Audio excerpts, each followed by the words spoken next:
got on the train with $200. He couldn't see any harm in a friendly game of cards. What if the other men were strangers? And take Joe Collins. He's got a nice wife at home. But he met this girl at the bar, and she looked after the first couple of drinks.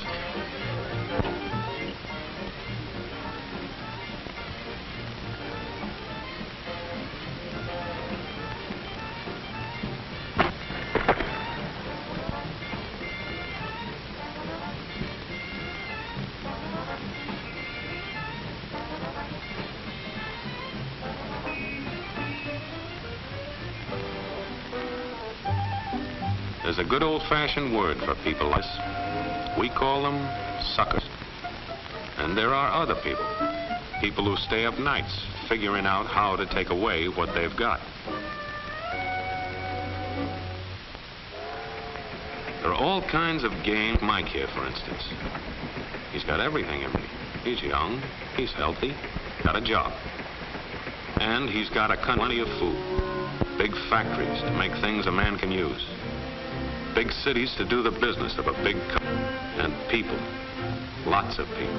Enough to work the farm and build the factories, dig the mines, run the business. All kinds of people. People from different countries with different religions, different colored skins. Free people. They can live together and work together and build America together because they're free. Free to vote, to say what they please, go to their own churches, to pick their own jobs. Yeah, Mike's got something, all right. He's got America.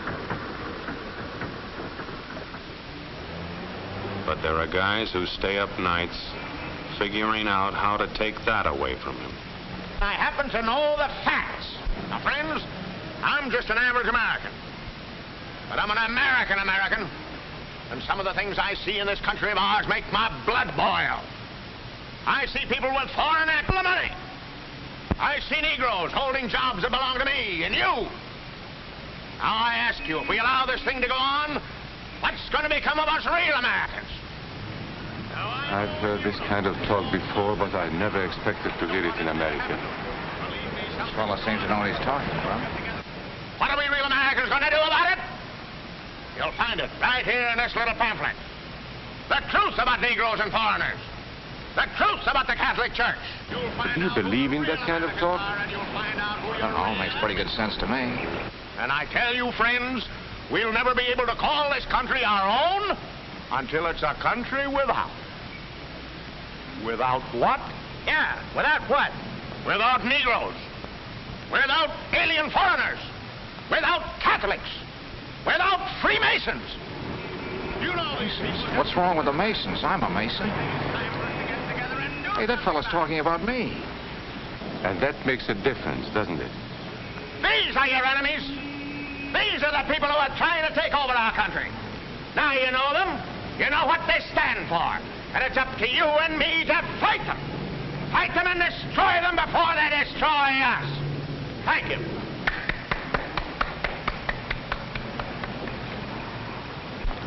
Before he said Masons, you were ready to agree with him.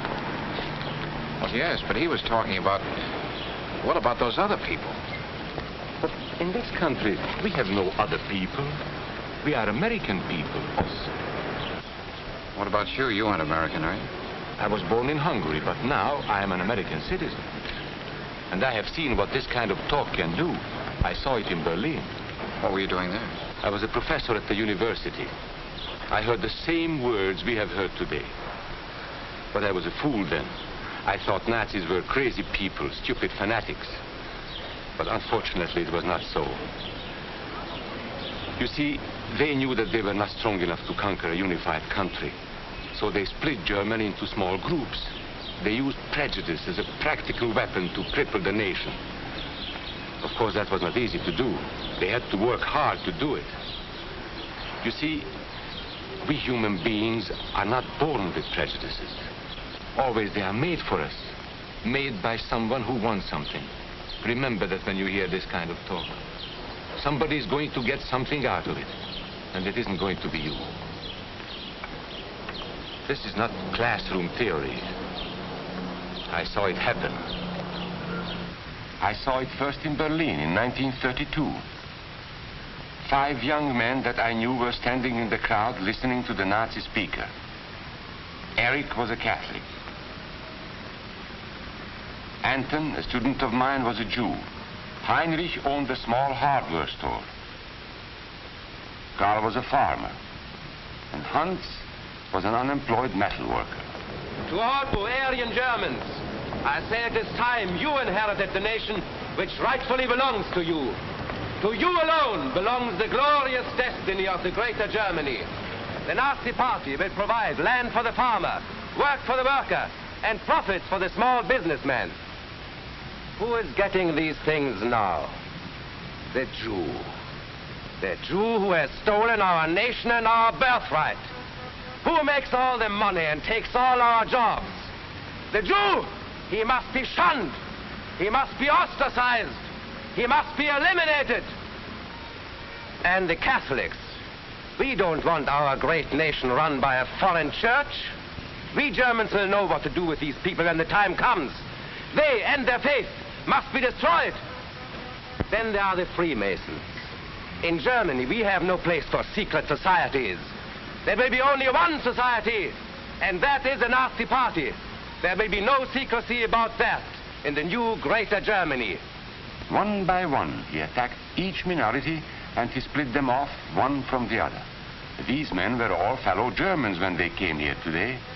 Now they were split into rival groups, suspicious of each other, hating each other. They were being swindled, all of them. But the man who was really being fooled was Hans. He was pure German, according to Nazi standards. To him they promised everything, and he fell for it.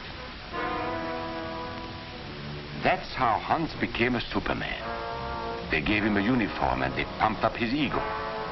He wasn't just a little fellow out of work anymore. He was a member of the master race. Hans and thousands of others like him, all playing a sucker's game.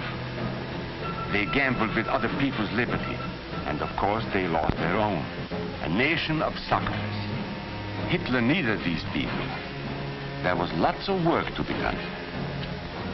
There were trade unions to be smashed, because unions were organized and might offer resistance. There were many political parties in Germany. These the Nazis destroyed. They were determined to smash every organization where people might band together and resist them. There were Jews to be beaten and killed. The Jews were not powerful, but they were a convenient excuse for all the nation's ills. And besides, a Nazi party member could not take over this man's store. Hundreds of Catholics were put in jail because the Catholic Church had strength and could resist the Nazi drive for power. They had split the nation into 100 pieces, and then one by one, they had destroyed the pieces. Over these broken pieces, the Nazis rode into power. One party, one nation, one religion. These men had won their struggle for power. They now ruled all of Germany. But still they had trouble with their oldest and most persistent enemy, the truth. They found that truth does not die easily, and so they decided to abolish truth. One great source of truth is literature, so they burned books, 20 million of them. Many great men in Germany who were spokesmen for truth were jailed or driven from their country. Teachers, writers, scientists. Education was discouraged. In 5 years, college attendance dropped 53%. It was forbidden to listen to a British radio program or read an American newspaper. In Nazi Germany, you had to get your information from Dr. Goebbels. He knew what was best for you. The church was one force in Germany still strong enough to proclaim the truth in public. This Catholic priest was arrested the following day on charges of immorality. The Protestant church also continued to try and fight for truth. The Nazis put this man in a concentration camp. There were others who spoke for truth, and I am proud to say that educators were among them. And what, may I ask, is an Aryan? I don't know myself. But let us see what our present so-called authorities have to say about it. They say he is tall,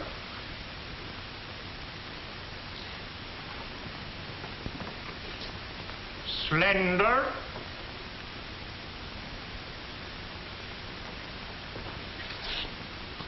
blue-eyed, and blonde. There is no Aryan race. And more important, there is no master race. There are people who may find these ideas convenient, but science cannot support them.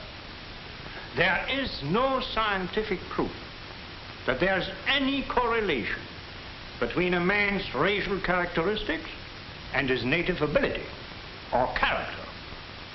In all racial groups, we find the same range of potentialities.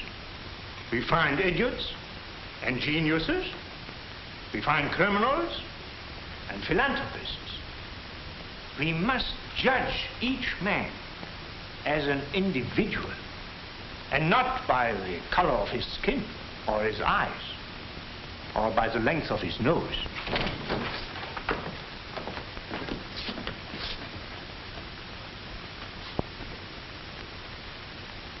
Come in, gentlemen. It's comfortable. And remember that there is no master race. That is a scientific truth.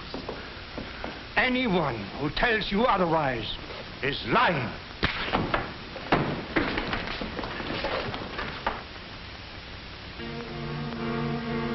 And so for all practical purposes, truth had been abolished in Germany. A lot of my German friends wondered what had hit them. How did it happen? Where did it start? It started right here. And this was where it could have been stopped. If those people had stood together, if they had protected each other, they could have resisted the Nazi threat. Together they would have been strong. But once they allowed themselves to be split apart, they were helpless. When that first minority lost out, everybody lost out. They made the mistake of gambling with other people's freedom. Now let's see how those bets paid off. Karl the farmer was gambling on a better life for himself. What he got was extra hours of back-breaking work, as much as 100 hours a week. He was forced to stay on his land and produce what he was told to produce, because now Hitler was preparing for war. For Heinrich, who owned a hardware store, the bet didn't pay off either. 104,000 small businesses were closed in 2 years. And for Hans, conditions hadn't improved any. He had a job now in the munitions factory, but he worked long hours for little pay. The working conditions grew increasingly bad. And even though he didn't like the job, he wasn't permitted to leave it. And when Hitler decided the time was right, Germany went to war. Not by declaring war, but by a carefully prepared sneak attack. Once again, Hitler needed Hans to do his dirty work. Hans was an expert at brutality this time, and Hitler had decided to use Hans and his brutality against other peoples, the Czechs, the Poles, the French, the Russians. But in the crucial test of war, Hitler's race theories didn't pay off. His pure-blooded supermen were defeated by the mongrel armies he despised. By the British of El Alamein.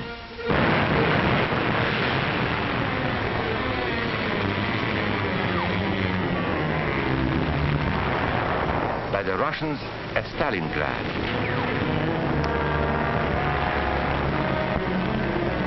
Then on D-Day by American soldiers of every color and religion, who smashed across the Normandy beaches and drove on through to the heart of Germany. For the misguided Germans who had swallowed the Nazi bait, the Nazi game did not pay off. The continent of Europe was strewn with millions of German bodies, pure Aryan bodies. Karl, the farmer, was left in the snow outside of Moscow. Heinrich stayed in Italy at Salerno. And Hans, who was going to rule the world, got only a little patch of Normandy that he could call his own. We must never let that happen to us or to our country. We must never let ourselves be divided by race or color or religion, because in this country we all belong to minority groups. I was born in Hungary. You are a Mason. These are minorities. And then you belong to other minority groups too. You are a farmer. You have blue eyes. You go to the Methodist Church. Your right to belong to these minorities is a precious thing. You have a right to be what you are and say what you think, because here we have personal freedom. We have liberty. And these are not just fancy words. This is a practical and priceless way of living. But we must work at it. We must guard everyone's liberty, or we can lose our own. If we allow any minority to lose its freedom by persecution or by prejudice, we are threatening our own freedom. And this is not simply an idea. This is good, hard common sense. You see, here in America is not a question whether we tolerate minorities. America is minorities. And that means you and me.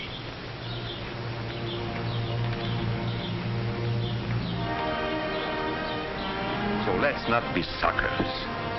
We must not allow the freedom or dignity of any man to be threatened by any act or word. Let's be selfish about it. Let's forget about we and they. Let's think about us.